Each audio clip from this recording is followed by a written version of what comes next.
Ladies and gentlemen, distinguished guests, the action continues now in the Quest Super Middleweight Division. So introducing to you first, please welcome into the arena to the blue corner, Team Price!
And now we welcome his opponent into the arena. To the red corner, please welcome Stax!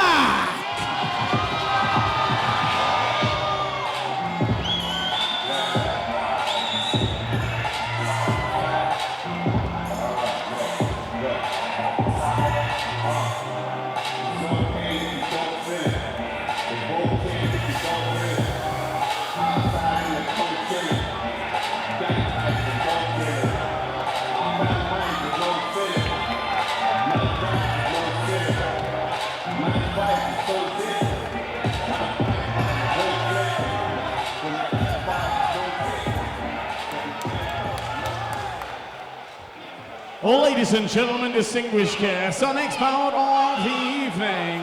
3 rounds of action in the super middleweight division. So introducing to you first, our first fighter tonight, standing and boxing out of the blue corner, representing Regis here in Bognor. Please show your appreciation for Team Price!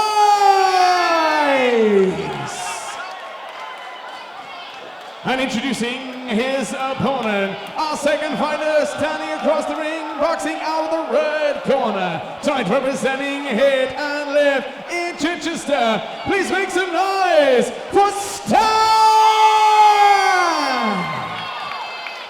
This super middleweight showdown to be fought over 3 2-minute rounds. Our referee in charge of the action, Mr. Seamus Dunn. Next up we have the grudge match.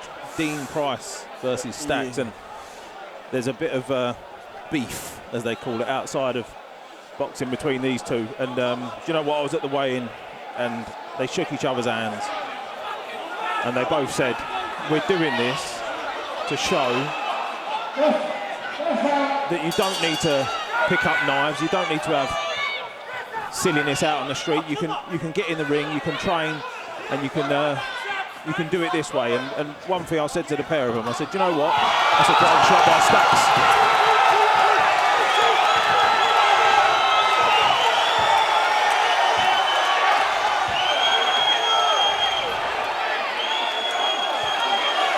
Wow, that was a big shot from Stax. But you know what? He's been a fool to himself there, because I think Price would have been counted out, but Stax has taken so long that he's allowed Price to get back up and recover. But they were saying they've done this to prove that you don't need this silliness.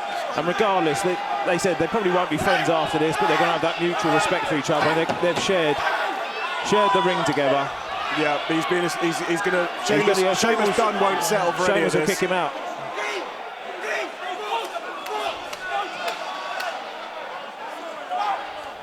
You know, Seamus Dunn will call the fight off if he doesn't feel like he's being listened to. But that was a massive shot there that he caught from Stax. And you can see where the power lies in this. But it's a long fight. You know, Dean Price has been there, done that before. He's seen this before. And fair play to Dean Price, because that was a heavy knockdown, and he's back up on his feet there, and his feet look, you know, reasonably solid. Yeah, do you know what? He's and again, Stax is silly there because I don't know if Price would have made the count. I think he might have just beat it, but Sheamus might have called it off. But Stax, because of his silliness and what he done, he gave Sheamus Dunn the opportunity to allow Dean Price to recover. Yeah, and you know, Stax's head went completely. You know, he was celebrating to the crowd. He was reared up. He was sort of like posturing over Price, and he's used a lot of energy in doing that. Absolutely. But it was a fantastic shot that he landed with, and yeah, look, because of their beef outside, this obviously means so much personally, and sometimes that spills over into those situations. But Stax would have done well just to keep his head there. And you can see just a touch of the gloves there. There's a mutual respect between the two of them. But, you know, they need to get their head back in the game, both of them. You know, it's another good shot from another Stax. big right hand. Yeah, that right hand that Stax is throwing, he's pretty much landing at will, isn't it?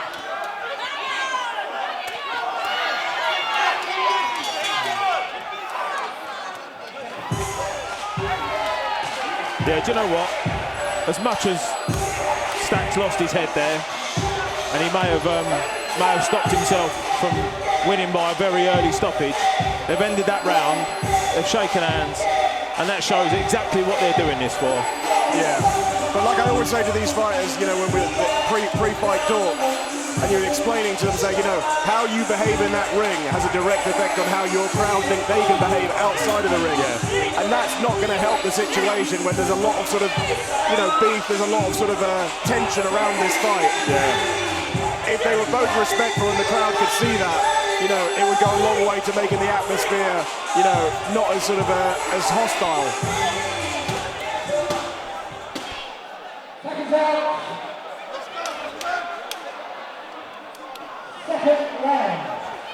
And here we go. So first round of Benville, Price down in the opening sort of 10-15 seconds, but got back up of a massive right hand, and that's a big shot from Price. Right hand there.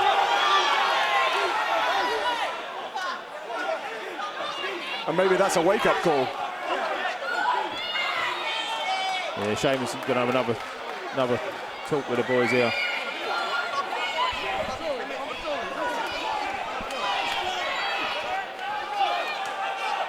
Yeah, Stax's corner telling him, chill, calm down. He's winning the fight. All he's got to do is keep doing what he's doing and get through the rounds, and he'll win the fight. And that's what this is about. This is about winning a boxing match. And a little bit of the sort of posturing there from Stax, you know, took up a couple of shots to the body after that good shot from Dean Price. And Price is on his toes now, and he's looking like he fancies it. Yeah, he's looking quite confident, quite calm in there now, isn't he? Got caught cold, and that's one of the problems, regardless of how experienced you are. You go out in that first, you get caught with a big shot in that first 5, 10 seconds, 15 seconds that you don't see coming. It's going to have a massive effect on you.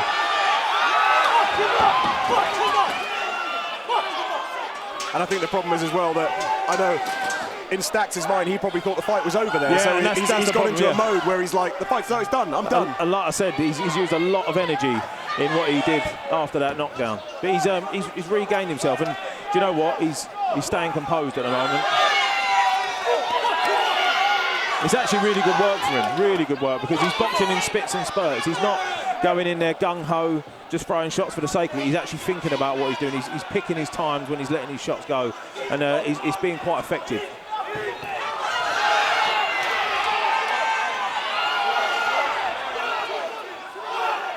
I think Price needs to be a lot busier than this. You know, you're not going to win a fight being so defensive, and he's on the back foot. You know, and Stax is pushing forward. He's throwing these big shots, but Price needs to give him something to stop him from walking forwards. Yeah, the problem that Price has got is if the judges score that round to Stax, then it's pretty much all over for Price. He's not got a chance, and he needs to win these two rounds, that round and this next round, to be able to get a draw after that 10-8 first round. And you can see that Stax is sort of like he's breathing heavily. You know, those two rounds will have taken a lot out of him.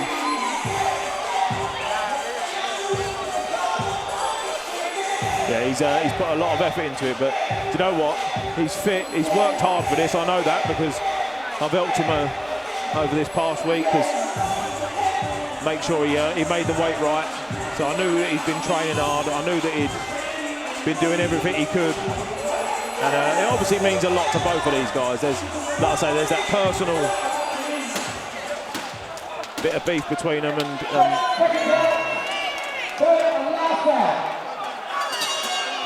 yeah, great respect from the pair of them. Touch of gloves. You know, they know at the end of the day, all the smack talk, all the bad blood, it gets quashed. Yeah, good work from Price there, but Stax coming back. Seamus Dunn having to be very nimble on his toes there. Yeah, Seamus Dunn is a very well-experienced referee, and like we've seen, he'll take no nonsense, and he's not afraid to tell the fighters, you know what, anymore, and you'll be out. And they do listen to him. They do listen to him.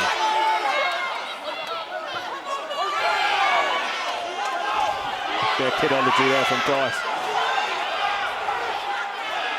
Not going to win you the fight, though. Might win you a few fans. Yeah, of course.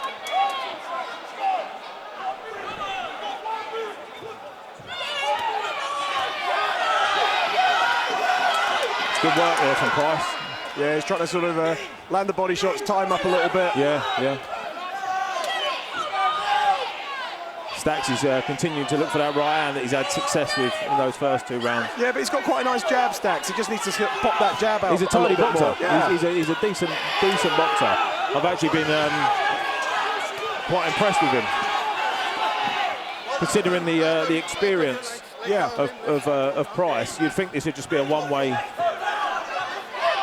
fight, wouldn't you? But Stax has done a really good job. I think that knockdown in the first 15 seconds done him a favour. Sealed the deal. Settled his nerves a little bit, although I think what settled his nerves was his jumping around afterwards. But listen, let's forget all that. The occasion got to his head a little bit, but hats off to him for coming back and staying this composed. And look at him, he's looking through his shots. Good shot there. Beautiful right upcut.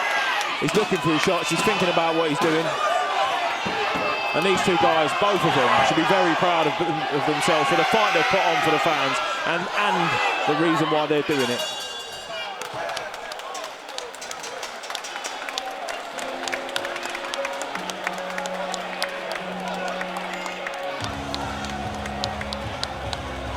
Yeah, that was a really good contest to watch, that, Alan, because there was a lot of talk, wasn't there, before the fight? Yeah, you're on tenterhooks, aren't you? Sitting here, sort of, there's that added sort of thing when it's a fight where, you know, both fighters. I'm not talking about a pantomime dislike. I'm talking about a genuine dislike where they've got a score to settle and they want to do it, you know, with the gloves in a ring, sanctioned, and you know they want to see who the best man is. And, you know, that first knockdown, you know, is going to be a massive mountain for Stax to climb. If he was, for Dean Price to climb. If he was going to come back and win that fight. I think obviously Stax got a 10-8 in the first round. I think he'd done enough to nick that second round, and the last round was pretty close. But you know what? Hats off to the pair of them. They both stayed composed because after that knockdown, you'd have forgiven Stax to go, do you know what, I'm going to go out and throw everything I can at him. And he probably would have burned himself out, and Price might have been able to capitalise on that. But actually, he stayed composed, and he'd done a really good job of his boxing. And Price also as well, boxed really well. And it's fantastic to see this. This is what this is all about. Two guys, after everything that's gone on, coming together, showing a mutual respect. And that's something that these are both going to have now. For the rest of their lives, they're going to have something in common. And that is that they've shared a ring together, and they've shown that they're true warriors, the pair of them. Yeah.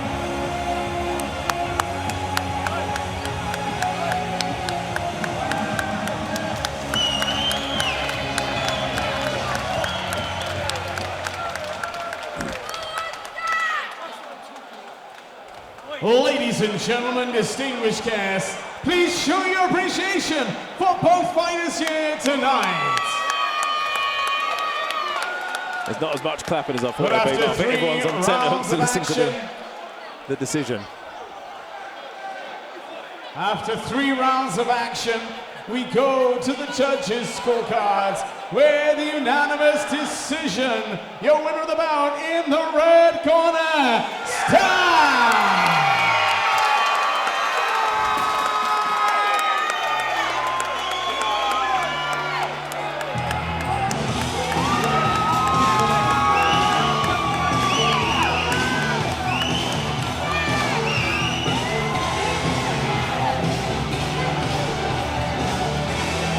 Hello. Keep the music off a minute, because we just want to have a chat with everyone. In here. So I'm going to pass him the mic. He can explain how this has come about. And you know what? These days you're getting too many kids killing each other out there using knives. Tonight we agreed to fight, knives down, gloves up, and we fucking settled it like men. And all you kids running around with knives and guns can do the same thing, and everyone lives to see another day. Listen, all I gotta say, we had a problem on the street. One of us would have done life, so we settled it in the ring. Stax is the winner tonight, regardless. Yeah, he hit me with a good shot. Yeah, this is, everyone's got problems, you settle it in the ring. Be a man. Yeah, and now, it's squashed, we're cool. Bless. That's respect. Big up who you are.